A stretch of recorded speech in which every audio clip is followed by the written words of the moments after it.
2025 সালের সকল উচ্চ মাধ্যমিক পরীক্ষার্থীদের আগামীকাল দর্শন পরীক্ষা। এই দর্শন পরীক্ষাতে যে সমস্ত গুরুত্বপূর্ণ এমসিকিউ টাইপ প্রশ্ন পরীক্ষাতে আসার সম্ভাবনা রয়েছে সেই সকল এমসিকিউ টাইপ প্রশ্ন উত্তর সহ এই ভিডিওতে আলোচনা করব। সম্পূর্ণ বই থেকে বাছাই করা সেরা 50টি এমসিকিউ টাইপ প্রশ্ন উত্তর সহ বলে দেব। তবে তার আগে একটা কথা তোমাদেরকে বলে রাখি, এমসিকিউ টাইপ প্রশ্নের সেইভাবে কোনো সাজেশন হয় না, প্রচুর প্রশ্ন পড়তে হয়। তবে আমরা চেষ্টা করেছি সম্পূর্ণ বই থেকে কিছু গুরুত্বপূর্ণ প্রশ্ন তোমাদের সাথে শেয়ার করার, যে প্রশ্নগুলি এই ভিডিওতে তোমাদেরকে বলে দেব। প্রথম থেকে প্রশ্নগুলো দেখে নেওয়া যাক। প্রথম প্রশ্ন, হেতু বাক্যের সাহায্যে যাকে প্রমাণ করা যায় তাকে বলে, উত্তর হবে সিদ্ধান্ত। দ্বিতীয় প্রশ্ন, যে যুক্তিতে আশ্রয় বাক্য থেকে সিদ্ধান্তটি অনিবার্যভাবে নিঃসৃত হয় তাকে বলে, উত্তর হবে অবরোহ যুক্তি। এরপর 3 নম্বর প্রশ্ন, লজস শব্দের অর্থ হলো, উত্তর হবে চিন্তা। নেক্সট 4 নম্বর প্রশ্ন, যুক্তি বলতে বোঝায়, উত্তর হবে আশ্রয় বাক্য ও সিদ্ধান্ত। এর পরের প্রশ্ন, যুক্তি হলো ভাষায় প্রকাশিত, উত্তর হবে অনুমান। নেক্সট 6 নম্বর প্রশ্ন, যুক্তি কত প্রকার, উত্তর হবে 2। এরপর 7 নম্বর প্রশ্ন, বৈধ অবরোহ যুক্তিতে আশ্রয় বাক্য সত্য হলে সিদ্ধান্ত অবশ্যই সত্য হবে। নেক্সট প্রশ্ন, আরোহ অনুমানের সিদ্ধান্ত কি ধরনের বচন, উত্তর হবে সংশ্লেষক। পরীক্ষার প্রশ্নপত্রে কিন্তু প্রশ্ন ঠিক এই রকমই আসবে, তবে পরীক্ষার প্রশ্নপত্রে এমসিকিউ টাইপ প্রশ্নের উত্তর অপশান পাবে, সেক্ষেত্রে এখানে কোনো অপশান নেই, শুধুমাত্র উত্তরটা রয়েছে। প্রশ্নগুলি গুরুত্বপূর্ণ রয়েছে, কাজেই প্রশ্নগুলো খুব ভালো করে দেখে রাখো। এরপর 9 নম্বর প্রশ্ন, অনুমান যখন ভাষায় প্রকাশিত হয় তখন তাকে বলে, উত্তর হবে অনুভূতি। নেক্সট 10 নম্বর প্রশ্ন, যুক্তিবিজ্ঞানে সুতরাং শব্দটি কিসের নির্দেশক, উত্তর হবে সিদ্ধান্তের। এরপর 11 নম্বর প্রশ্ন, যে যুক্তিতে সিদ্ধান্ত হেতুবাক্যকে অতিক্রম করে যায়, উত্তর হবে আরোহ।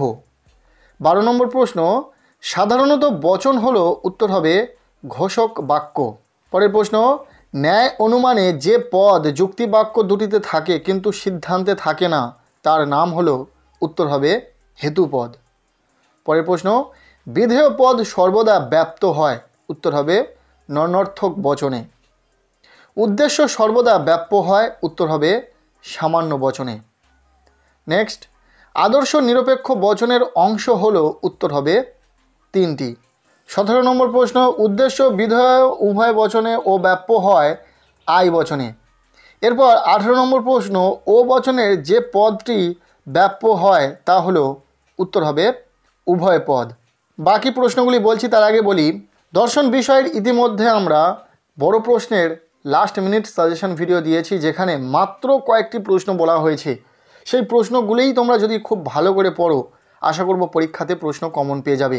সেই লাস্ট মিনিট সাজেশন ভিডিওর লিঙ্ক আমি এই ভিডিও ডেসক্রিপশনে দিয়ে রাখবো, এছাড়াও তোমরা চ্যানেলে গিয়ে দেখে নিতে পারো।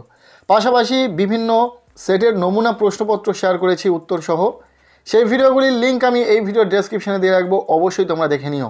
সেক্ষেত্রে তোমরা অবশ্যই ধারণা পেয়ে যাবে তোমাদের পরীক্ষাতে কেমন প্রশ্ন আসবে বা কোন প্রশ্নগুলো গুরুত্বপূর্ণ রয়েছে, অবশ্যই ভিডিওগুলি দেখে নিও। এরপর 19 নম্বর প্রশ্ন, বিপরীত বিরোধিতা ও অধীন বিপরীত বিরোধিতার সম্বন্ধের পার্থক্য হলো, উত্তর হবে পরিমাণের। 20 নম্বর প্রশ্ন, অ্যারিস্টটল যে দুটি বিরোধিতা স্বীকার করেছেন সেটি হলো, উত্তর হবে বিপরীত ও বিরুদ্ধ। নেক্সট 21 নম্বর প্রশ্ন, অধীন বিপরীত বিরোধিতা দেখা যায়, উত্তর হবে আই এবং ও বচনে। পরের প্রশ্ন 22 নম্বর প্রশ্ন, একই উদ্দেশ্য ও বিধেয় বিশিষ্ট দুটি সামান্য বচনের মধ্যে যদি গুণের পার্থক্য থাকে তাহলে তাদের পারস্পরিক সম্পর্ককে বলে, উত্তর হবে বিপরীত বিরোধিতা। নেক্সট প্রশ্ন, আই বচন মিথ্যা হলে ও বচন হবে, উত্তর হবে সত্য। 24 নম্বর প্রশ্ন, এ বচন সত্য হলে ও বচনের সত্য মূল্য হবে, উত্তর হবে মিথ্যা। নেক্সট প্রশ্ন, প্রাকল্পিক নিরপেক্ষ যুক্তির প্রধান আশ্রয় বাক্যটির অংশ দুটি হলো, উত্তর হবে পূর্বক ও অনুগ। ভীষণ গুরুত্বপূর্ণ প্রশ্ন। পরের প্রশ্ন, ন্যায় অনুমানে যে পদ যুক্তি বাক্য দুটিতে থাকে কিন্তু সিদ্ধান্তে থাকে না সেটি হলো, উত্তর হবে হেতুপদ। পরের প্রশ্ন, নিরপেক্ষ ন্যায়ের যে সংস্থানে হেতুপদ উভয় আশ্রয় বাক্যের বিধেয় স্থানে থাকে তা হলো, উত্তর হবে দ্বিতীয় সংস্থান।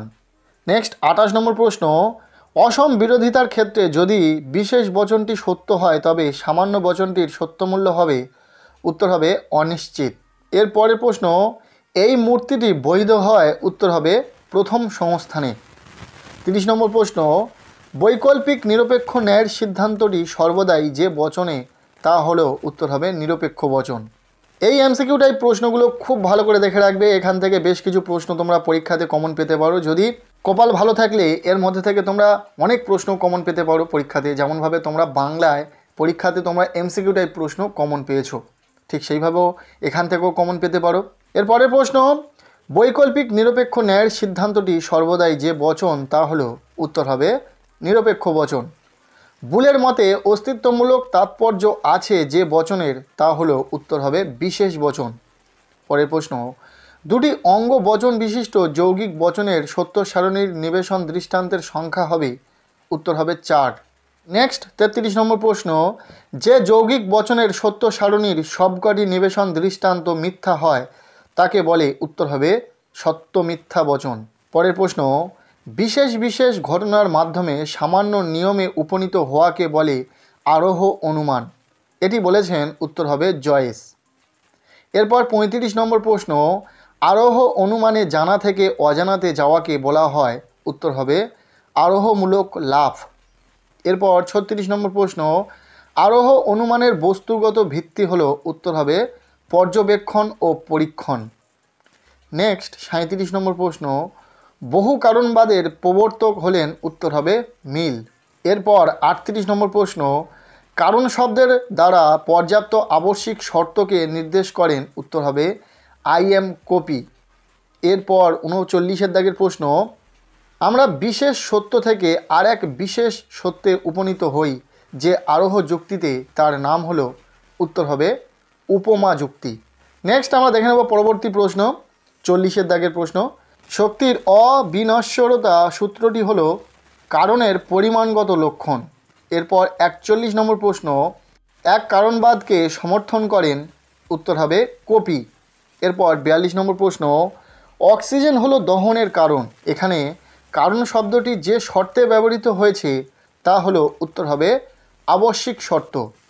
নেক্সট 43 নম্বর প্রশ্ন, মিলের ড্যাশ পদ্ধতিতে কারণকে মূলত পরিমাণগত দিক থেকে বিচার করা হয়, উত্তর হবে সহপরিবর্তন। এরপর 44 নম্বর প্রশ্ন, অদৃশ্য যে অনুমানের ভিত্তি, তা হলো, উত্তর হবে উপমা যুক্তি। পরের প্রশ্ন, ড্যাশের মতে কারণ হলো সদর্থক ও ননর্থক শর্তের সমষ্টি, উত্তর হবে মিল। এরপর 46 নম্বর প্রশ্ন, মিলের কোন পদ্ধতি মূলত আবিষ্কারের পদ্ধতি, উত্তর হবে অন্যহী।